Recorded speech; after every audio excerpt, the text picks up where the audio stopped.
Hi, I'm CA Khushbu Morabia from Sarthak Tutorials, and this is your second lecture of the Indian Contract Act 1872.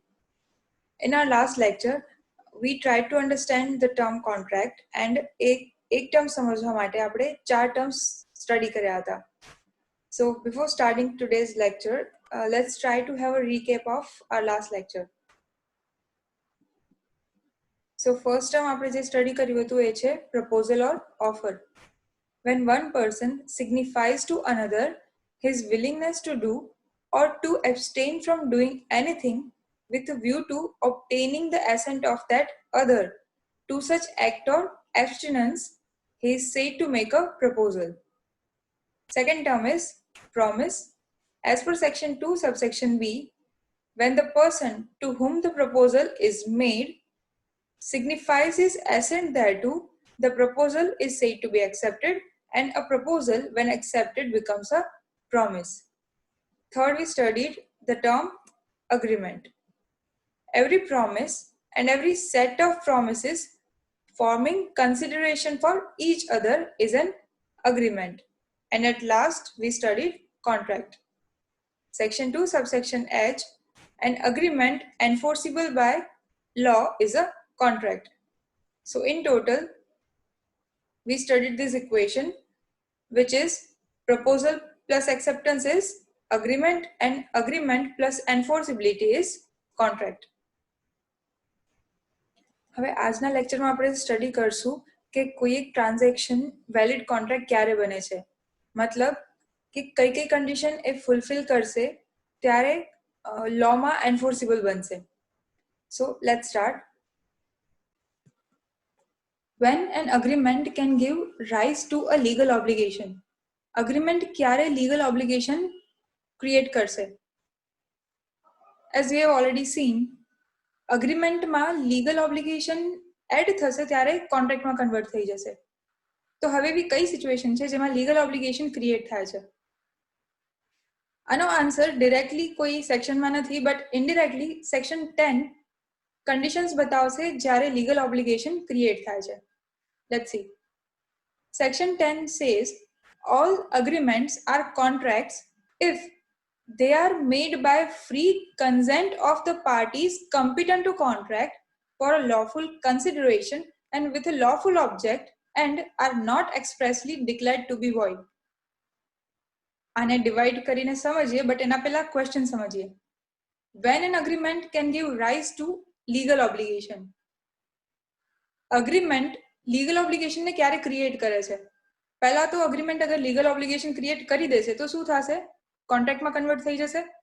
તો basically આ question એવું કંઈક પૂછે છે કે અગ્રીમેન્ટ ક્યારે કોન્ટ્રાક્ટમાં કન્વર્ટ થશે? તો સેક્શન 10 ને અગર આપણે ડિવાઇડ કરશું તો શું ડિરાઇવ થશે?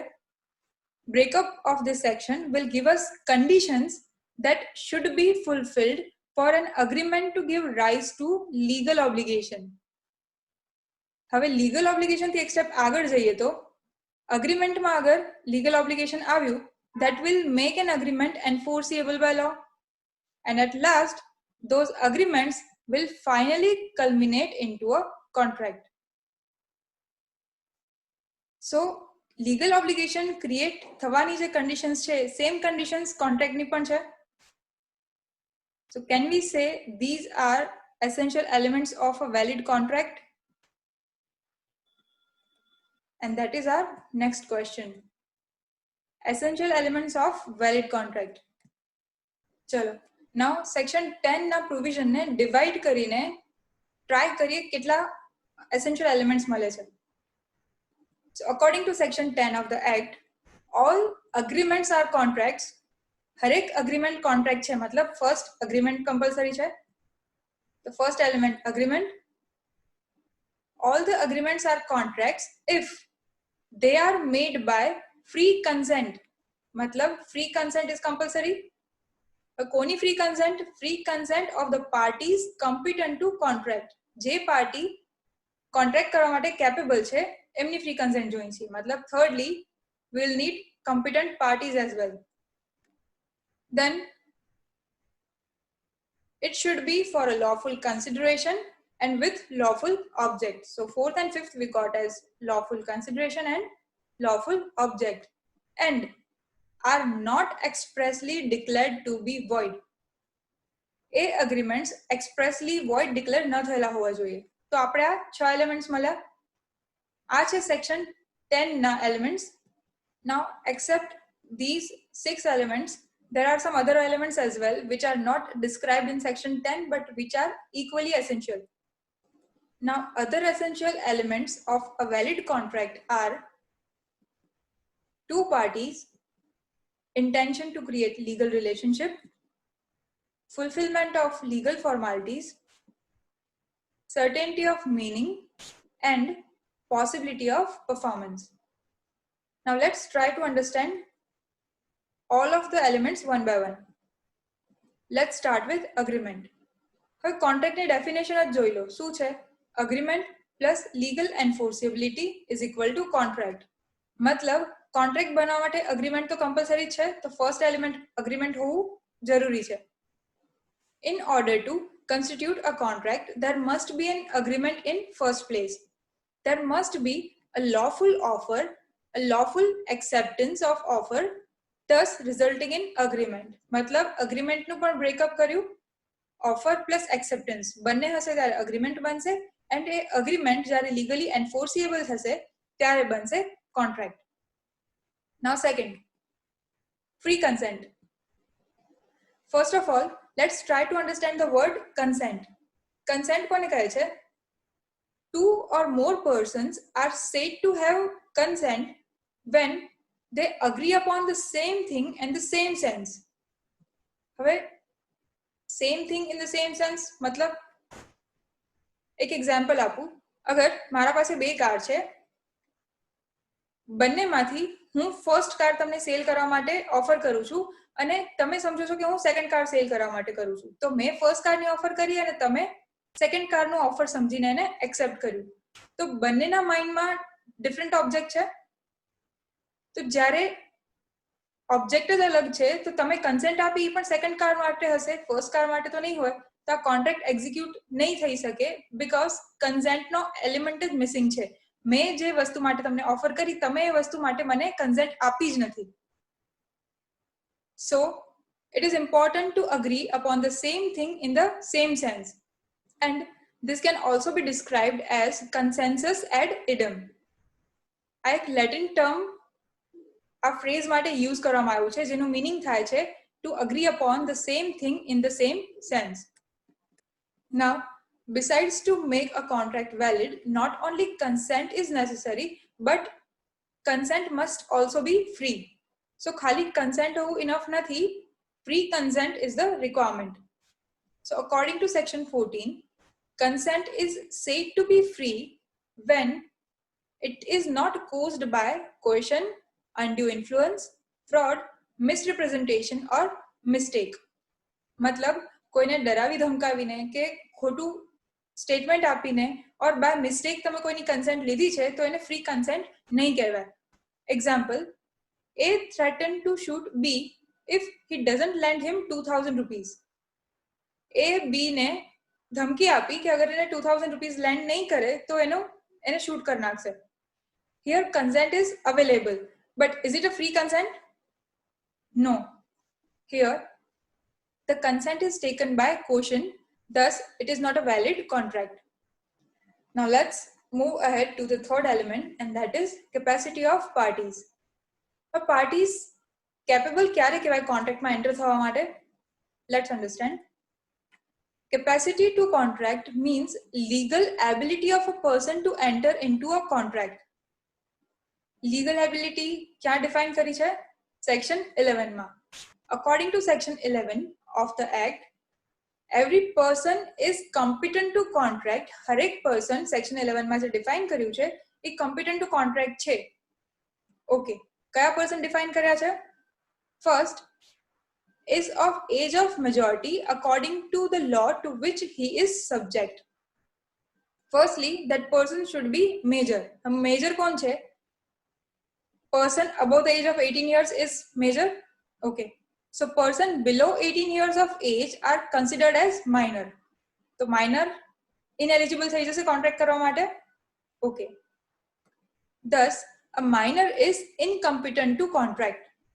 So according to section 11, first competent person is major. Now second, who is of sound mind? A sound mind person કોને કહેવાય છે? Sound mind person means at the time of entering into a contract, he should be in his senses to understand the implications of the contract. મતલબ sound mind person એને define કર્યું છે જે કોન્ટ્રાક્ટમાં enter થતા ટાઈમે એના ટર્મ્સ એન્ડ કન્ડિશન્સ સમજી શકે અને એના શું ઇમ્પ્લિકેશન ઓર કોન્સિક્વન્સીસ આવશે એ વિચારી શકે અને પોતાના બેનિફિટમાં છે કે નહીં એ વિચારીને એ ઓફરને એક્સેપ્ટ કરી શકે એ પર્સનને કહેવાશે sound mind person. So sound mind person કોણ છે એ સમજાઈ ગયું. But who is not a person of sound mind? First, a lunatic or an idiot. મતલબ જે પાગલ છે એ સાઉન્ડ માઇન્ડ પર્સન નહીં કહેવાય. ઓબ્વિયસ છે, બીકોઝ એ પોતાના બેનિફિટમાં કોન્ટ્રાક્ટને સમજી નથી શકતા કે એના ટર્મ્સ એન્ડ કન્ડિશનની શું ઇમ્પેક્ટ આવશે એમના પર. Second, a drunken person or intoxicated person. So આ લોકો સાઉન્ડ માઇન્ડ પર્સન નહીં કહેવાય. Now third, is not disqualified from contracting by any law to which he is subject. એવા પર્સન જે કોઈ પણ લોમાં કોન્ટ્રાક્ટ કરવાથી ડિસ્કોલિફાય નથી કરેલા. Now who are disqualified by law? An alien enemy. મતલબ એવા કન્ટ્રીના ફોરેન રેસિડેન્ટ્સ જેના સાથે ઇન્ડિયાની વોર જેવી સિચ્યુએશન છે. Foreign સોવેરિયન્સ and કન્વિક્ટ્સ. કન્વિક્ટ્સ મતલબ કોર્ટે જેને ગિલ્ટી ડિક્લેર કર્યું છે અને હજી એની પ્રિઝનમેન્ટ યા એની પનિશમેન્ટના અંડરમાં છે. Now if you remember, I told you about interpretation of law. હરેક વર્ડ કેટલું ઇમ્પોર્ટન્ટ હોય છે. If you have noted, section 11 માં હરેક પર્સનને ડિફાઇન કર્યા પાછળ એ લોકોએ કંજક્શન શું યુઝ કર્યું છે? And. Means first condition be fulfil થવી જોઈએ, સેકન્ડ બી થવી જોઈએ એન્ડ થર્ડ બી થવી જોઈએ. આ સેક્શનની વાત કરીએ તો every person is competent to contract. First, who is of age of maturity according to law to which he is subject, and who is sound mind and not disqualified from contracting by any court of law. આ ત્રણેય condition જ્યારે fulfil થશે ત્યારે જ જે person અગ્રીમેન્ટમાં enter થાય છે એ કમ્પિટન્ટ two contract કહેવાશે. અગર આ પ્લેસ પર એન્ડના બદલે ઓર વર્ડ યુઝ કર્યું હોત તો આ ત્રણમાંથી કોઈ બી એક કન્ડિશન ફૂલફિલ થાત તો પણ એક પર્સન કમ્પિટન્ટ જ કન્સિડર થાત.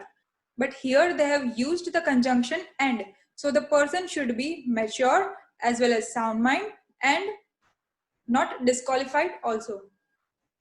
Now, fourth one is consideration. So, this Latin term quid pro quo is used for consideration, which means something in return. So, consideration is something in return against our promise.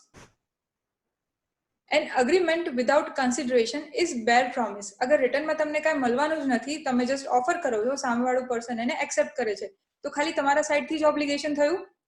So it is just a promise and not binding on the parties. So અગ્રીમેન્ટને enforce કરાવવા માટે consideration important છે. It can be an act or abstinence, but it must be real. મતલબ જેમ ઓફરમાં જોયું કે offer કાંઈ કરવા માટે બી હોઈ શકે ઓર કાંઈ ન કરવા માટે બી હોઈ શકે. In the same manner consideration કાંઈક કરવાનું પણ હોઈ શકે ઓર કાંઈ ન કરવાનું પણ હોઈ શકે, but it should be real, કંઈક હોવું જોઈએ. Example, A agrees to sell his book to B for 100 rupees.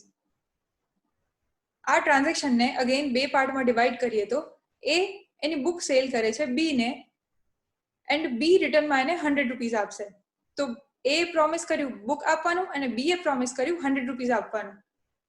તો A ના બુક આપવાના પ્રોમિસના સામે રિટર્નમાં એને 100 રૂપીઝ મળે છે, which is his consideration, and B A 100 rupees pay કરવાના પ્રોમિસના અગેન્સ્ટમાં book મળે છે, which is his consideration. So B's promise to pay 100 rupees is consideration for A's promise to sell his book, and A's promise to sell the book is consideration for B's promise to pay 100 rupees. ચલો, now fifth element, lawful consideration and object. Consideration કેટલું important છે આપણે fourth એલિમેન્ટમાં already જોયું. હવે consideration અને object લોફુલ પણ હોવા જોઈએ. સેક્શન 23 ડિફાઇન કરે છે what is lawful object or consideration. ચલો, તો first of all there must be legality of object and consideration. Section 23 states the consideration or object of an agreement is lawful unless, मतलब अगर कोई object और consideration નીચેના 5 પોઈન્ટમાં fall થયું તો એ unlawful થઈ જશે. Okay, first one is it is forbidden by law, મતલબ લોમાં અલાઉ નથી કર્યું એવું કોઈ ઓબ્જેક્ટ ઓર કન્સિડરેશન છે તો એ અનલોફુલ કન્સિડર થશે. Second, is of such nature that if permitted it would defeat the provision of any law. मतलब અત્યારે અગ્રીમેન્ટમાં કોઈ પ્રોબ્લેમ નથી, બટ અગર એને અલાઉ કર્યું તો ઇન ફ્યુચર એ લોનું કોઈ પ્રોવિઝન બ્રીચ કરશે તો એ પણ અનલોફુલ ઓબ્જેક્ટ ઓર કન્સિડરેશન થઈ જશે. થર્ડ, ઇટ ઇઝ ફ્રોડુલન્ટ, મતલબ તમારું ઓબ્જેક્ટિવ અગર ફ્રોડુલન્ટ છે ઓર કન્સિડરેશન ફ્રોડુલન્ટ છે તો એ પણ અનલોફુલ થઈ જશે. And fourth, it involves or implies injury to the person or property of other. मतलब તમારો ઓબ્જેક્ટિવ કોઈ પર્સનને ઓર કોઈ પર્સનની પ્રોપર્ટીને હાર્મ કરવાનો છે તો એ પણ lawful consideration or lawful object consider નહીં થાય. And lastમાં, the court regards it as immoral or opposed to public policy. मतलब એવા ઓબ્જેક્ટિવ ઓર કન્સિડરેશન જેનાથી પબ્લિકને હાર્મ થાય છે. તો આ પાંચને આ સેક્શનમાં અનલોફુલ ડિફાઇન કર્યા છે. મતલબ આના સિવાય કોઈ પણ ઓબ્જેક્ટિવ હશે ઓર કોઈ પણ કન્સિડરેશન હશે તો એ લોફુલ કન્સિડર થશે. Example, A promises to drop prosecution instituted against B for robbery and B promises to restore the value of things taken. मतलब B એ ની રોબરી કરી છે એન્ડ નાઉ એ બી ને પ્રોમિસ કરે છે કે અગર જે રોબરીમાં એ વસ્તુ લઈ ગયો છે રિટર્ન કરી દેશે, એના અગેન્સ્ટ જે કેસ ફાઇલ કરેલો છે ડ્રોપ કરી દેશે. આ એક્ઝામ્પલનું ઓબ્જેક્ટિવ જે પ્રોસિક્યુશન ડ્રોપ કરવાનું છે એ જ અનલોફુલ છે. સો આ અગ્રીમેન્ટ વેલિડ નથી, વોઇડ છે. Now let's move on to the sixth element, that is not expressly declared to be void. मतलब એવા અગ્રીમેન્ટ્સ જે લોના અંદર એક્સપ્રેસલી વોઇડ ડિક્લેર નથી કરેલા. તો કયા અગ્રીમેન્ટ્સ છે? Let's see. Which are those agreements? The agreements which the law declares to be either illegal or void. બે ટર્મ યુઝ કર્યા છે. લોએ જેને ઇલીગલ ડિક્લેર કર્યું છે ઓર વોઇડ ડિક્લેર કર્યું છે એ વેલિડ કોન્ટ્રાક્ટમાં કન્વર્ટ નહીં થઈ શકે. So first, let's try to understand what is illegal. An agreement expressly or impliedly prohibited by law. Example, threat to commit murder or make harmful statements or enter into agreement which are opposed to public policy. So illegal agreement એવા agreement છે જે expressly or impliedly lawના અંદર clearly deny કરેલા છે. Second, what is void? First answer me, what is valid? Valid કોને કહેવાશે? જે lawમાં enforceable છે એ થશે valid. તો void શું થશે? જેની legal effects નથી, જે lawમાં enforceable નથી, એ બધા થશે void. તો an agreement without any legal effects is void agreement. Let's see example. An agreement in restraint of trade, marriage or legal proceedings are void agreements. આ હરેક હ્યુમનના રાઇટ્સ છે જે તમે ડિનાય ના કરી શકો. તો અગર તમે કોઈ એવું અગ્રીમેન્ટ કરો છો જે ટ્રેડ માટે ઓર મેરેજ માટે ઓર લીગલ પ્રોસિડિંગ માટે કોઈને સ્ટોપ કરે છે તો એ અગ્રીમેન્ટ જ વોઇડ ડિક્લેર થઈ જશે. હવે અગ્રીમેન્ટ જ વોઇડ છે તો કોન્ટ્રાક્ટમાં કન્વર્ટ જ નહીં થાય. આ 6 એલિમેન્ટ્સ હતા જે સેક્શન 10 માં ડિફાઇન કરેલા હતા. હવે એના સિવાયના બીજા એલિમેન્ટ્સ જોઈએ. 7th, two parties. એકદમ સિમ્પલ છે. આપણે લેક્ચરના સ્ટાર્ટિંગમાં ડિસ્કસ કર્યું, જ્યારે કોઈ બિઝનેસ ટ્રાન્ઝેક્શન થાય છે ત્યારે એટલીસ્ટ 2 પાર્ટીઝ એક્ઝિસ્ટન્સમાં આવે છે. તો બે પાર્ટી સિવાય કોઈ એકલું પોતાથી તો કોન્ટ્રાક્ટ કરી જ નહીં શકે. So contract requires at least 2 person. Why? One for making an offer and other for accepting it. Okay, so contract માં બે person required છે, easily સમજ આવી ગયું. But person કોણ હોઈ શકે? Let's see. A person can be a natural person like individuals, or second, an artificial person having legal existence. હવે કયા artificial person છે જેનું legal existence છે? કંપની અકાઉન્ટ્સ અગર યાદ કરો તો કંપની એક એવું લીગલ ફોર્મ છે જેના શેર હોલ્ડર્સ અને કંપની બંનેનું લીગલ એક્ઝિસ્ટન્સ અલગ છે. મતલબ કંપની એના શેર હોલ્ડર્સ થી અલગ પર્સન છે. So here person can be a natural person and artificial person having legal existence. Okay, let's try to understand a case study. Situation કંઈક આવી હતી. રમણલાલ S and company એક પાર્ટનરશિપ ફર્મ હતી. At the time of winding up, પાર્ટનર્સે અસેટ્સને પોતાના વચ્ચે divide કરી દીધી. હવે સેલ્સ ટેક્સ ઓફિસરને આ ટ્રાન્ઝેક્શન પર ટેક્સ લગાવવું હતું. સેલ્સ ટેક્સ ઓફિસરનું લોજિક હતું કે પાર્ટનરશિપ ફર્મ પાર્ટનર્સને અસેટ્સ સેલ કરે છે, તો આ એક સેલનું ટ્રાન્ઝેક્શન થયું એટલે એના ઉપર સેલ્સ ટેક્સ લાગશે. નાઉ ટેલ મી, એકચ્યુઅલમાં આ કોન્ટ્રાક્ટ છે કે નહીં?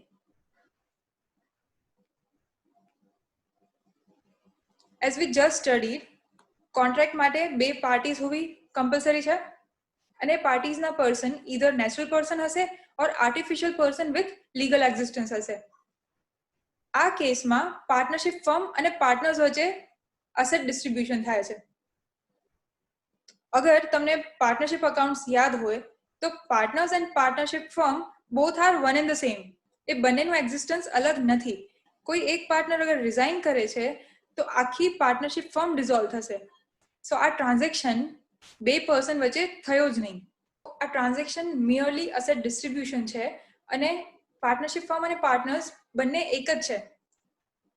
સો કોઈ કોન્ટ્રાક્ટ એક્ઝિસ્ટન્સમાં આવતું જ નથી, કારણ કે કોન્ટ્રાક્ટના એક્ઝિસ્ટન્સમાં આવવા માટે મિનિમમ બે પાર્ટીઝ જોઈએ જે આ ટ્રાન્ઝેક્શનમાં નથી. ચલો, a partnership firm was dissolved and assets were distributed among the partners. The sales tax officer wanted to tax this transaction. The courtનું judgment શું આવ્યું? However, the court held that it was not a sale. Partnership firm and partners are one and the same. They are not separate legal entity, but merely the joint owners. So, they cannot be both buyer and seller. मतलब partners પોતે જ પોતાને asset sell ન કરી શકે. Let's move on to the next element. That is, parties must intend to create a legal relationship. मतलब parties નું intention હોવું જોઈએ legal relationship create કરવાનું. As I already discussed in enforceability element, that at the time of entering into contract, parties must have intention of creating legal relation. જ્યારે કોન્ટ્રાક્ટમાં enter થાય છે એ ટાઈમે એમનું જે ઇન્ટેન્શન છે એના પરથી ડિફાઇન થશે કે સોશિયલ ઓબ્લિગેશન છે કે લીગલ ઓબ્લિગેશન છે. હવે કયા ઓબ્લિગેશન્સ લીગલ રિલેશનશિપ જનરેટ નહીં કરે એ જોઈએ. Which type of agreements cannot result into a contract? As we have already seen, first social agreement and second domestic agreements. આ બે એવા agreements છે જે legal obligations generate નહીં કરી શકે, so enforceability નો element નહીં આવે અને contractમાં convert નહીં થઈ શકે. Parties must have intention to create legal obligation, otherwise the agreement will not be enforceable by law. And if the agreement will not be enforceable by law, it will not be converted into a contract.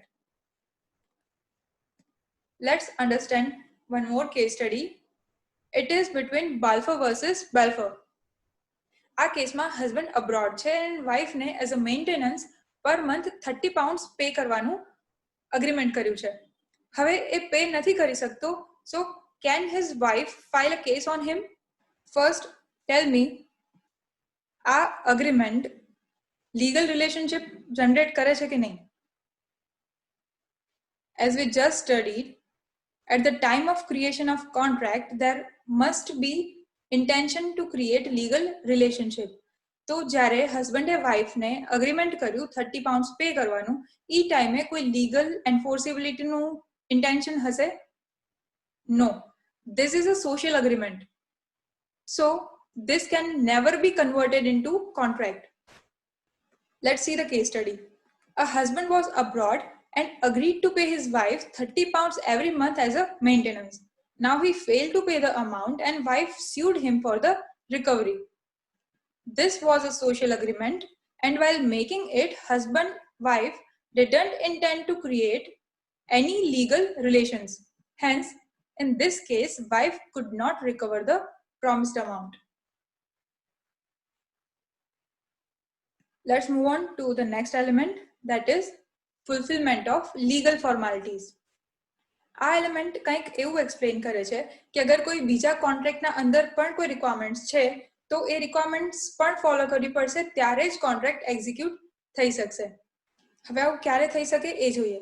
In case of certain contracts they must be in writing. મતલબ કોઈ એક્ટમાં define કર્યું છે કે આ contract અગર રાઇટિંગમાં હશે તો જ વેલિડ કન્સિડર થશે. તો એ કેસમાં ખાલી કોન્ટ્રાક્ટના એલિમેન્ટ્સ જ ફૂલફિલ કરવા સફિશિયન્ટ નથી. ઇન ધેટ કેસ બીજા લોના જે રિક્વાયરમેન્ટ છે એ પણ ફૂલફિલ કરવા પડશે. મતલબ આ એક્ટના સાથે બીજા કોઈ એક્ટની લીગલ ફોર્માલિટીઝ અગર કમ્પલસરી છે તો એ પણ ફોલો કરવી પડશે. Let's take the example. In case of certain contracts they must be in writing. કોઈ કોન્ટ્રાક્ટ્સ એવા છે કે જે રિટર્નમાં જ હોવા કમ્પલસરી છે. For example, Insurance Act requires a contract to be in writing form. Otherwise, it is not valid. Insurance ના અંદર requirement છે કે insurance ના contract written માં જ હોવું જોઈએ. So, to have enforceability, an insurance contract must be in writing. Enforceability ત્યારે જ આવશે જ્યારે contract act ની requirements પણ fulfill કરશે and insurance act ની requirement પણ fulfill કરશે. Second example. Further, in case of certain contracts, registration is essential to be valid. કોઈ contracts એવા છે જ્યાં contract અગર તમે register કરાવશો તો જ valid consider થશે. કયા છે એવા? Immovable property ના contracts.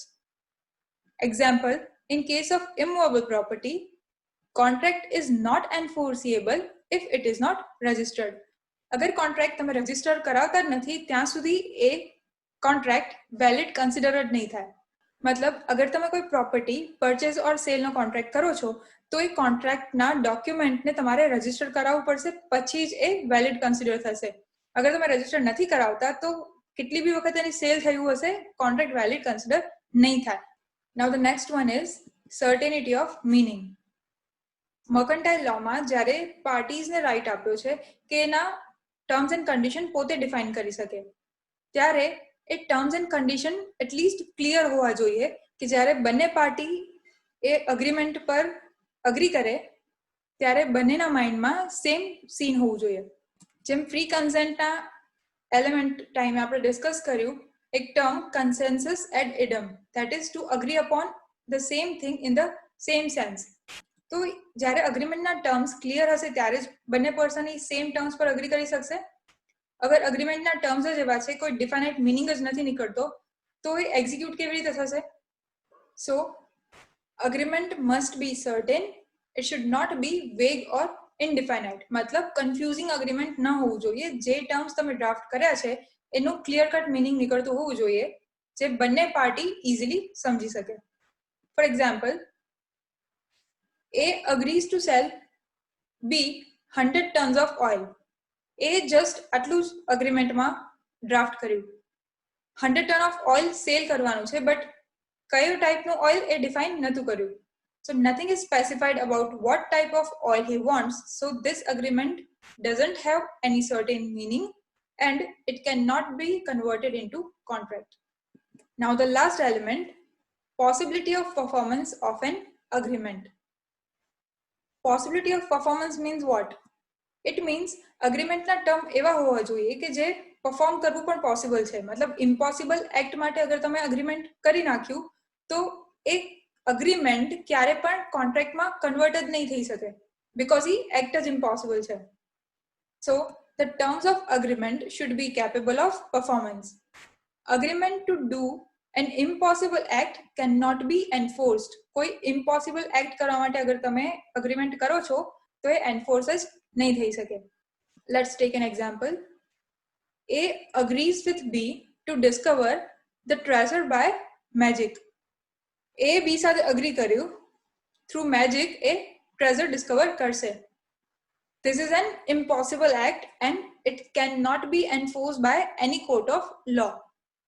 So these were the essential elements of valid contract. Now before ending the lecture, let's have a quick revision. Then we came to the essential elements. Essential elements were divided into two parts. Some were defined by section 10 and we had some other elements as well. So essential elements from section 10 were first, agreement, free consent, parties competent to contract, lawful consideration, lawful object and not expressly declared to be void. આ હતા section 10 ના elements. Now other elements. Two parties, intention to create legal relationship, fulfillment of legal formalities, certainty of meaning and possibility of performance. So that's all for today. આ વિડીયોના description બોક્સમાં મેં એક link share કરી છે જેમાં અત્યાર સુધીના જેટલા ટોપિક્સ થયા છે એમાં તમારા કન્સેપ્ટ ક્લેરિટી માટે થોડા ઓબ્જેક્ટિવ ક્વેશ્ચન્સ ડ્રાફ્ટ કર્યા છે. So once you are done with these two videos, just try to solve that. Thank you for watching.